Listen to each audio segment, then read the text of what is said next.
Hello everyone, welcome to Plumbob Cubed. My name is Grace and I watched Violet Evergarden for the first time recently, which reminded me of the importance of writing. Violet works as an auto-memory doll, someone who writes letters at the request of others. Small spoilers, but the series ends with the characters writing their own letters to decipher their true feelings and express it on paper. I haven't written many letters, but I have journaled on and off over the course of my life. So after I finished the show, I picked up my journal and I wrote, I feel like I lack someone to talk to, so I decided to write to myself, to be there for myself. I love myself. But this isn't the first time a piece of media has inspired me to write. When The Sims 4 Parenthood came out, I wrote in my journal. The reason I attempted to journal today was because of The Sims. The game helps me so much. So today, I want to look at how The Sims franchise portrays journaling. The Sims 2 is the first Sims game to introduce journaling via the write and diary interaction. Children, teens, adults, and elders can click on the bookcase and write in their private diary. Some Sims stop writing and hide their diaries if another Sim enters the room, refusing to resume journaling until they're alone. They even hide their entries from babies. Writing in a diary raises a Sim's fun need and increases their enthusiasm in the film and literature hobby. It does not increase a Sim's enthusiasm for science, even though by default, Sims write with a scalpel.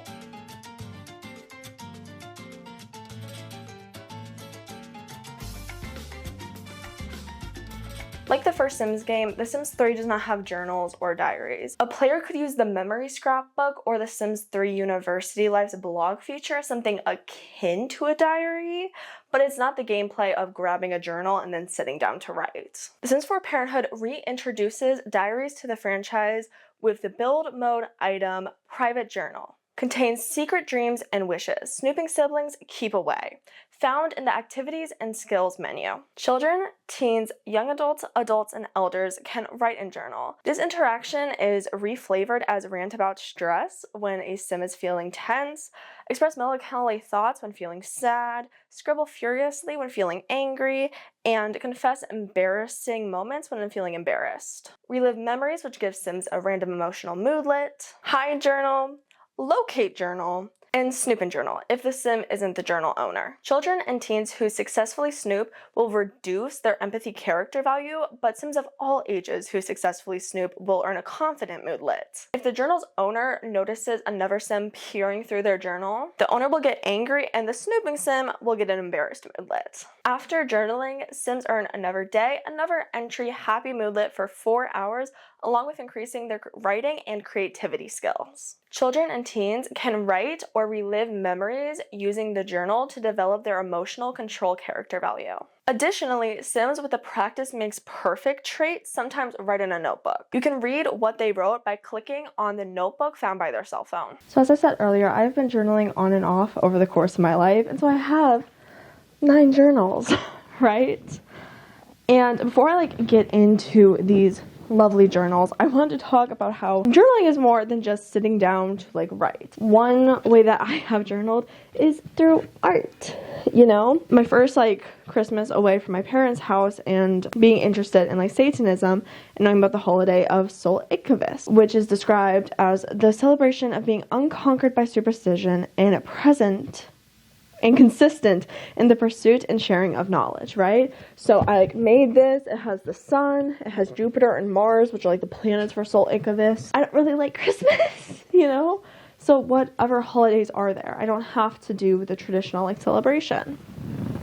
Additionally, behind me is my mood blanket for 2024, right? It took me over 2 years to make, but it is so cool to me. It's so incredible. I'm not taking it off my couch. It is 6 feet by 8 feet, approximately. I was kind of interested in temperature blankets, but I didn't care enough about the weather, even though that is a really cool way to show scientific stuff. So I made one about my emotions, right? It's really cool being able to look back and see how I was feeling, what was going on in my life. But my first experience with journaling, my first experience with expressing my emotions in a creative way, right? It's creative to write, it's creative to make art, it's creative to crochet, was with this journal.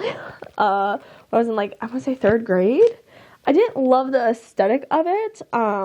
Secrets, dreams, and wishes, even from a young age. I know that throughout my journals that there are a bunch of funny stories. I'm gonna try to like skip around to them. And I know the first one here is, today was my crush's birthday. I gave him $20 from the game Life. He of course asked for real money. I had $20 left in my backpack, but then I had $40. I don't know what that means. I gave him $20. He gave me back the money, said give it to me after school. Note, he was smiling, a friendly smile. I am so weird. Repeat capitals 2 more times. I did not, fun fact, give it to him after school. But I do say the day after that my crush has a friend named Alan who lives near or in their house. I think Alan is an invisible friend or a fragment of my crush's imagination. I've heard another student talking about how my crush would be a lifeless bag without Alan, and my crush themselves talking about Alan today. More about my crush is that from my big headline story from yesterday, they haven't talked to me. I plan to wait for him to start a conversation, but they might not just be ready to talk to me, or maybe not interested. My dream would be if he put a little thing on my desk, like a pencil, an eraser, a sign, just to tell me I like you, or no, gross girl. So Alan is not a real person. Just to be clear, I'm not doxing. That is the name that they used. Not a real person. I was very smitten for this boy because like another entry says my crush is still a boss at times, but at others he's a heartthrob. At least for me. Yesterday was field day, so we were outside all day at an activity called Sharks and Lifeguards. My crush became a shark. He tried to pull me under a parachute. He wasn't drowning me. Summoned a student lifeguard, like a student playing the lifeguard position. She told me to kick and then left me. So my fellow student was assault him, attack him. Me and my crush struggled the entire game. He trying to make me a shark and I was trying to stay human. Eventually with help, my crush pulled me under the parachute. My hand was still out, so I whispered under my breath, alive. My crush, grinning ear to ear, covered up my hand. I tossed out the word no. See, his smile was worth dying for. I love how it transitions to this section of like my hand was still out of the parachute. So I whispered under my breath, alive.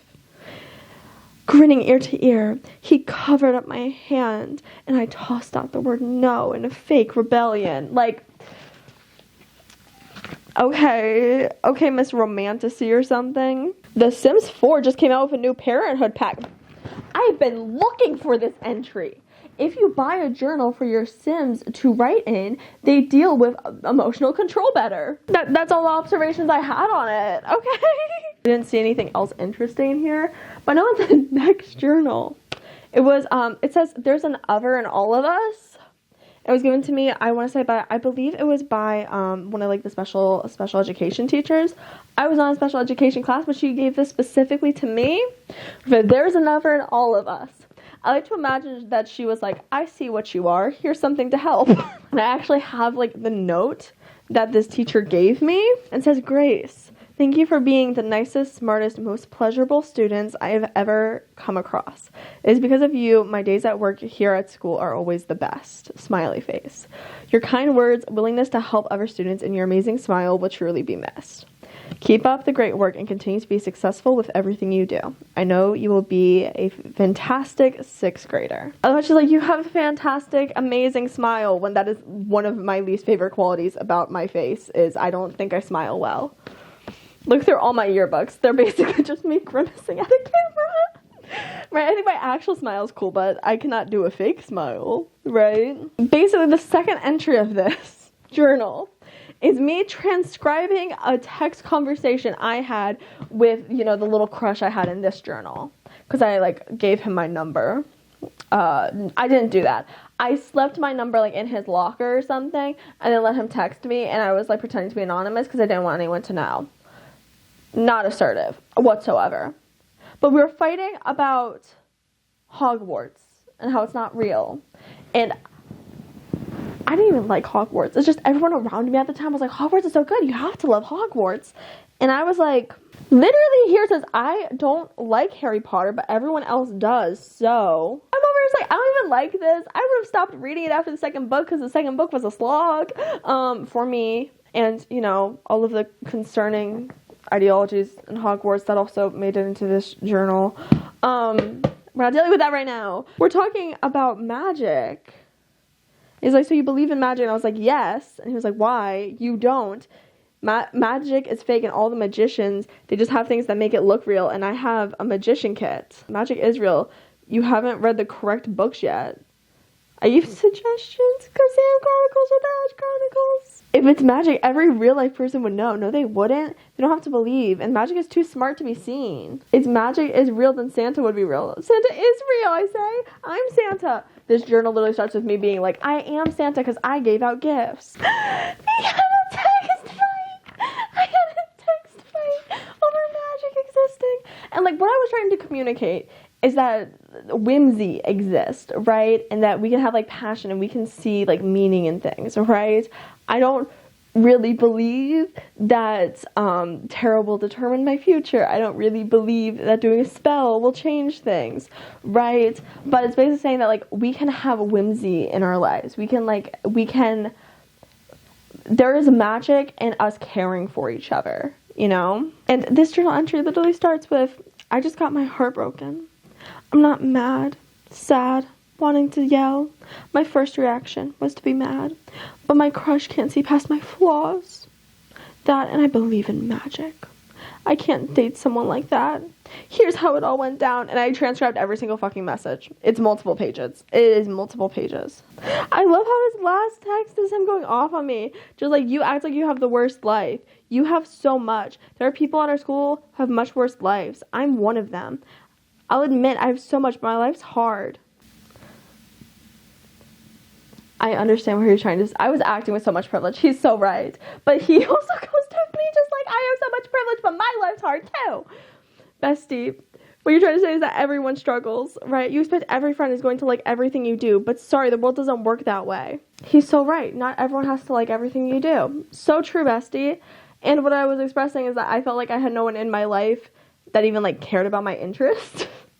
So yeah, I genuinely didn't feel like I had any friends, and that any friend I had was fake because I was just performing for them. He is super right when he closes off with, you expect everything to be your way, but it can't be. He ate with that, I will say.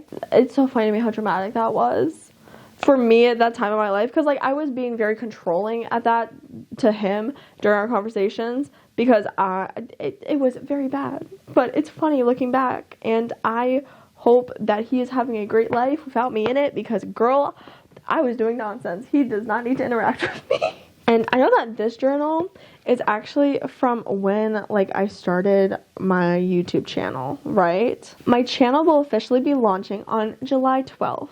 I know that's about 2 months away, but I am so excited. I have to make a banner and a profile, record more videos, and just have fun.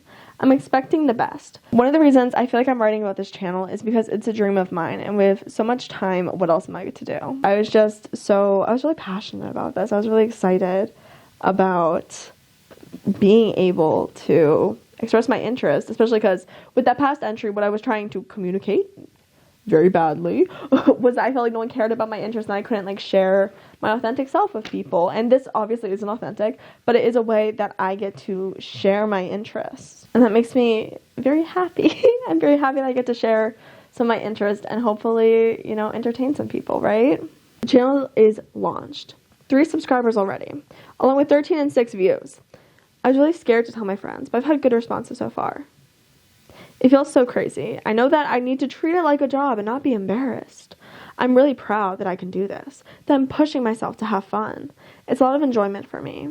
I'm watching the videos and cringing at them. They are actually like really good though. This week I need to make sure that I'm not checking every day, like checking the metrics. Self-control is really important.